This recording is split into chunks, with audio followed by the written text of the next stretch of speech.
അകാല ജാതനെ പോലെ പോലോസ്ലിയായെ പോലെ കർത്താവ് കൊടുത്ത പൊന്നുമോനാണ്. ഇവനിന്ന് പറഞ്ഞു ഇനിയിപ്പോ ഇപ്പൊ എന്താ ചെയ്യണേ മോനെ? ഞാനിപ്പോ പഠിച്ചു കഴിഞ്ഞു. പഠിച്ചു കഴിഞ്ഞു. എന്താ പഠിച്ചേ? ഞാൻ BBB എടുത്തു. ഞാൻ ബോംബെയില് ഗ്ലോബൽ ഫാമിലി ബിസിനസ് മാനേജ്മെന്റ്. ആഹാ, ഗ്ലോബൽ ഫാമിലി ബിസിനസ് മാനേജ്മെന്റ്. അങ്ങനെ ഒരു ബിസിനസ് ഞാൻ ആദ്യമായിട്ട് മനസ്സിലാക്കണേ. അങ്ങനെ ഒരു സ്റ്റഡി ഉണ്ട്, ഫാമിലി ബിസിനസിന് വേണ്ടി ഒരു സ്റ്റഡി. Very good. എന്നിട്ട് കറന്റ്ലി ഒരു MBA ഓൺലൈനായിട്ട് പെർസ്യൂ ചെയ്യുന്നുണ്ട്. ഇപ്പൊ പൂർണ്ണമായിട്ട് ബിസിനസ്സില് 2 കൊല്ലമായിട്ട് ഇവിടെ. ആഹാ, വെരി ഗുഡ്. അമ്മയ്ക്ക് വലിയ ആശ്വാസമായി അല്ലേ? അപ്പൻ മാത്രമല്ല മകനും കൂടി അതിലേക്ക് ദൈവം തന്നു. ഈ പൊന്നുപോലെ ദൈവം തരാനായിട്ട് മനസ്സ് കാണിച്ചതിന് നന്ദി. ഓക്കെ, എന്നിട്ട് എങ്ങനെയുണ്ട് ഈ അമ്മയുടെ ബിസിനസ്? അവന്റെ കയ്യിലുണ്ട് കേട്ടോ കൊന്ത. അവന്റെ കയ്യിലും ഉണ്ട് കൊന്ത, കഴുത്തിലും ഉണ്ട് കൊന്ത. അപ്പൊ ഓക്കെ, എങ്ങനെയാണ് മോന് മാതാവിന്റെ പ്രൊട്ടക്ഷൻ ഫീൽ ചെയ്യുന്നത്? മാതാവിനോട് ഒരു അനുഭവം പറയുകയാണെങ്കിൽ ശരിക്കും പറഞ്ഞാൽ മമ്മീന്നാണ് കിട്ടിയത്.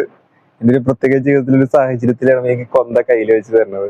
അന്ന് ഞാൻ ചെല്ലി നോക്കാം, പക്ഷെ എനിക്ക് അതൊരു വലിയൊരു അനുഭവമായി. കാരണം പിന്നീട് പരിശുദ്ധ അമ്മയുടെ മേലങ്കിക്കുള്ളിൽ എന്നുള്ള രീതിയിലുള്ള ജീവിതം മാറി, ഭയങ്കരമായിട്ട് ജീവിതം മാറി. പരിശുദ്ധ അമ്മയുടെ മേലങ്കിക്കുള്ളിൽ എന്നൊരു കൺസെപ്റ്റിലോട്ട് മാറുന്ന രീതിയിലോട്ടായി.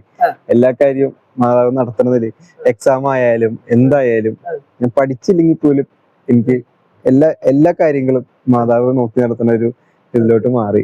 ശരിക്കും പറഞ്ഞാൽ അത് എനിക്കും ഞാനിങ്ങനെ കൂടുതൽ മനസ്സിലാക്കി വരുമ്പോ നമ്മളുടെ ഈ ജീൻസ് ഷെയർ ചെയ്ത് പോണ മാതിരിയാണ് നമ്മുടെ വിശ്വാസങ്ങൾ മക്കളിലോട്ട് ഷെയർ ചെയ്ത് പോണത്. മാതാപിതാക്കളുടെ വിശ്വാസങ്ങളും ഇതെല്ലാം ഫോർ എക്സാമ്പിൾ പരിശുദ്ധ അമ്മയിലുള്ള ഇതും എല്ലാം എന്താ മമ്മിയിൽ നിന്ന് ഷെയർ ചെയ്ത് അങ്ങനത്തെ ഒരു ഫീല് വന്നു. അതെ, നമ്മളെ മാതാവിനെ നമ്മുടെ മക്കളെ നോക്കാതിരിക്കാതെ പറ്റൂലല്ലോ. അതെ അതെ അതെ അങ്ങനെയാണ് ഇത് എല്ലാത്തിന്റെ ഒരു ദൈവത്തിന്റെ അനുഗ്രഹം കൊണ്ട് കേരളത്തിൽ ഒരു 1000-ഓളം കസ്റ്റമർ ഉണ്ട്. ടോപ്പ് ലീഡിംഗ് ആയിട്ടുള്ള എല്ലാ ഷോറൂമുകളിലും, കല്യാൺ, ജയലക്ഷ്മി, എല്ലാം എല്ലാ ഷോറൂമിലും നമ്മളുടെ ഐറ്റം ഉണ്ട്. കേരളത്തില് ഇല്ലാത്ത കടകളില്ല. എല്ലാ കടകളിലും ദൈവത്തിന്റെ അനുഗ്രഹം കൊണ്ടായി. അങ്ങനെ പിന്നെ കൂടുതലും തമിഴ്നാട്ടിലോട്ടും ഇനി ഭാവിയിൽ എക്സ്പോർട്ട് ഒക്കെ ഇങ്ങനെ ആലോചിച്ചോണ്ടിരിക്കുന്നത്. അതെ, പ്രാർത്ഥിക്കണം അതിനു വേണ്ടി. തീർച്ചയായിട്ടും പ്രാർത്ഥിക്കാം. ദൈവത്തിന് അസാധ്യമായിട്ട് ഒന്നുമില്ല. തീർച്ചയായിട്ടും നിങ്ങളുടെ ജീവിതത്തെ കൂടുതൽ സുന്ദരമായിട്ട് മുന്നോട്ട് കൊണ്ടുപോകാൻ കാരണമാകും. തീർച്ചയായിട്ടും. അപ്പൊ ശരിക്കും പറഞ്ഞാൽ ഞാൻ ഇപ്പൊ ഉള്ള പിള്ളേരെ പോലെ തന്നെ നേരത്തേക്ക് എന്റെ ഒരു ആഗ്രഹം പുറത്തൊക്കെ പോകണമെന്നൊക്കെ തന്നെ ആയിരുന്നു. അങ്ങനെ ബിസിനസ് പുറത്തും ചെയ്യാലോ എന്നുള്ള രീതിയിലൊക്കെ ഉള്ള ഒരു ചിന്ത എനിക്ക് ഉണ്ടായിരുന്നു. പിന്നീട് സത്യം പറഞ്ഞാൽ ജപമാലയിലൂടെയാണ് എന്റെ ട്രാൻസ്ഫോർമേഷൻ നടന്നത്. പിന്നെ എനിക്ക് പതുക്കെ മനസ്സിലായി തുടങ്ങി അപ്പനും അമ്മേനെ നോക്കണം, അവരെത്രത്തോളം കഷ്ടപ്പെട്ടു, എനിക്ക് ഇനി അവരുടെ കഷ്ടപ്പാടിൽ ഞാൻ പങ്കുപറ്റി കുറച്ച് മാറണം. അപ്പൊ അങ്ങനത്തെ ഒരു ഇതിലാണ് ഞാൻ പിന്നെ അതെ അതെ അതെ അപ്പൊ അവരെ ഹെൽപ്പ് ചെയ്യണമെന്നുള്ള ഒരു ഫീല് വന്നു തുടങ്ങി. അങ്ങനെയാണ് ഞാൻ ശരിക്കും ഇതിലോട്ട് എൻ്റർ ചെയ്യാൻ കാരണം. പിന്നെ അതോടൊപ്പം ഇവർക്കും ആഗ്രഹം ഉണ്ടായിരുന്നു. അപ്പം മാതാപിതാക്കൾ അനുസരിക്കണം എന്നുള്ള ഒരു ഇതുണ്ടല്ലോ, അപ്പൊ അതിന്റെ ഒരു എനിക്ക് കിട്ടി.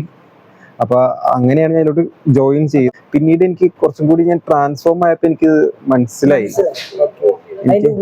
ഉള്ളർത്ഥം മനസ്സിലായി. അപ്പൊ ഞാനത് കയറിയ സമയത്ത് ഇപ്പൊ ഞാൻ SPJ എന്ന് പറഞ്ഞ കോളേജിലാണ് അവിടെ പഠിച്ചത്. അത് ഭയങ്കര അത്ഭുതം, അവിടെ കിട്ടാൻ തന്നെ ഭയങ്കര പാടാണ്. ഈശോന്റെ വലിയ കൃപയിലും ഭയങ്കര അനുഗ്രഹമാണ് അവിടെ കിട്ടിയത്. അപ്പൊ അവിടെ പഠിച്ച് വന്നതെന്ന് പറയുമ്പോ അവിടെ പഠിപ്പിക്കുന്നതിന് ഭയങ്കര വലിയ കാര്യങ്ങളാണ്. അത് ഇവിടെ ഇംപ്ലിമെന്റ് ചെയ്യാൻ വരുന്ന സമയത്തായാലും എനിക്ക് ഒരുപാട് എന്താ പറയാ ഈസി ആയിരുന്നില്ല.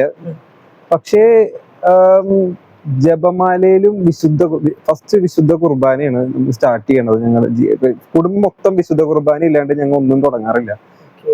ചേച്ചിമാരുടെ ഹസ്ബൻഡ് ആയാലും പിള്ളേരായാലും എൻ്റെ അപ്പനും അമ്മയായാലും ഞങ്ങൾ ആരും കുർബാന ഇല്ലാണ്ട്.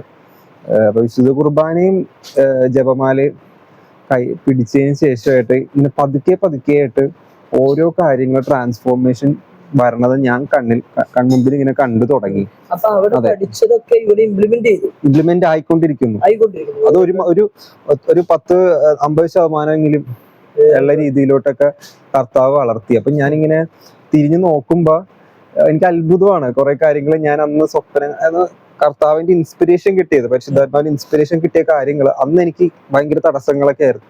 പക്ഷെ ഇന്ന് അത് ഞാൻ പോലും ചെയ്യാണ്ട് അതിനുവേണ്ടി വ്യക്തികളും അതിനുവേണ്ടിയുള്ള സോഫ്റ്റ്വെയറുകളും എല്ലാ കാര്യങ്ങളും കൂടി ചേർന്ന് കർത്താവ് തന്നെ കൊണ്ടുവന്ന് തന്നു. ഇനി എനിക്ക് കിട്ടുന്നത് നമ്മൾക്ക് എല്ലാവരും ഒരു ഈശോ ഒരു ഇൻസ്പിറേഷൻ എല്ലാവർക്കും നമ്മളുടെ പരിശുദ്ധാത്മാവ് നമ്മൾ ജ്ഞാനസ്നാനത്തിലൂടെ നമുക്ക് ലഭിച്ചതാണല്ലോ. അപ്പൊ എല്ലാവർക്കും ഇൻസ്പിറേഷൻ തരുന്നുണ്ട്. പക്ഷെ അത് നമുക്ക് മനസ്സിലാക്കാനും കേൾക്കാനും തക്ക അതെ അതെ അതില്ലാണ്ട് എനിക്ക് ജപമാല ഇല്ലാണ്ടോ അല്ലെങ്കിൽ ഒരു വിശുദ്ധ കുർബാനയിലോ പറ്റൂല. അത് ഭയങ്കര ഞാൻ ഇപ്പൊ എന്നെ തന്നെ പറഞ്ഞല്ല, ഞാൻ എന്റെ മൊബൈൽ മറന്നുപോയപ്പോഴും ജപമാല മറക്കാറില്ല. അത് മാതാവ് എനിക്ക് ഞാൻ ചില സമയത്ത് ആലോചിക്കും, അയ്യോ എനിക്ക് ഒരു ദിവസം ജപമാല ഇല്ലെങ്കിൽ അല്ലെങ്കിൽ മാതാവ് ഇല്ലെങ്കിൽ ഞാൻ എന്താവും എന്നാണ് ഞാൻ ഭയപ്പെടാറുണ്ട്.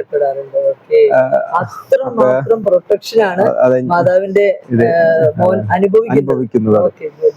മാത്രമല്ല എല്ലാവരും, ഞാൻ അന്നും ഇന്നും എനിക്ക് ഒരു ഇതുള്ളൂ, ജപമാല മാതാവ് ഈശോയിലോട്ട് തന്നെ അടുപ്പിക്കും.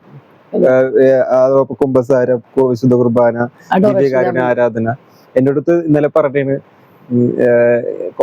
എന്റെ തന്നെ കുറെ കാര്യങ്ങൾ പറഞ്ഞു തന്നിട്ട് വിശുദ്ധ കുർബാന ആരാധനയിൽ പോയിട്ട് ഇരിക്കുക, അല്ലെങ്കിൽ ഒരു ഡെയിലി 1 hour പറ്റും.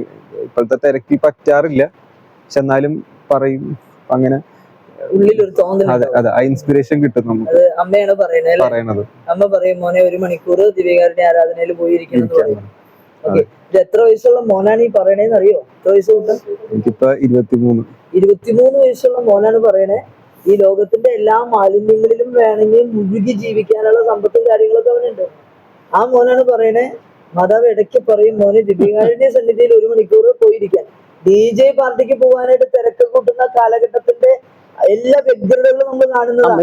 ഇതിപ്പോ നിങ്ങൾ മനസ്സിലാക്കണം, ഞങ്ങൾ ഇങ്ങനെ വെറുതെ വരുമെന്ന് പറഞ്ഞിട്ട് ഉഷ ഒന്ന് കാണാൻ വേണ്ടിട്ടെന്നാ പറഞ്ഞല്ലോ കേട്ടോ. ഞങ്ങള് ഷൂട്ട് ചെയ്യാൻ വേണ്ടിട്ട് കൊന്ത പിടിച്ച് വന്നതല്ല കേട്ടാ. അവള് ഇവിടെ ജോലി ചെയ്യണതിന്റെ ഇടയിലാണ് ഞങ്ങൾ കയറി വന്നത്. അപ്പോഴാണ് ഈ കൊന്തയിരിക്കണേ. അല്ലെങ്കിൽ നിങ്ങൾ വിചാരിക്കില്ലേ അതിന് വേണ്ടി ഇങ്ങനെ കൊന്തയ്ക്ക് കൊണ്ടുവന്നു? നെവർ. ഓക്കെ. എന്നിട്ട് ഈ കൊന്ത കുഞ്ഞിലെ തുടങ്ങി മാതാവിന്റെ ഒരു പ്രത്യേക ഒരു പ്രൊട്ടക്ഷൻ ഉണ്ട് എനിക്ക്. കൊന്തയില്ലാത്ത ഒരു സ്ഥലത്തും ഞാൻ പോകില്ല. കൊന്തയില്ലെങ്കിൽ ശരിക്കും പറഞ്ഞാൽ ഒന്നുമില്ലാത്ത ഒരു അവസ്ഥ പോലെ എനിക്ക് തോന്നുന്നത്. എന്തോ ഒന്ന് എടുക്കാത്ത പോലെ തോന്നുന്നു അല്ലെ? അത് എടുക്കാണ്ട് പുറത്തോട്ട് ഇറങ്ങാൻ പറ്റില്ല. ഓക്കെ. കിടക്കണ ഉറക്കത്തിലും എല്ലാത്തിലും കയ്യില് കൊന്തയുണ്ട്.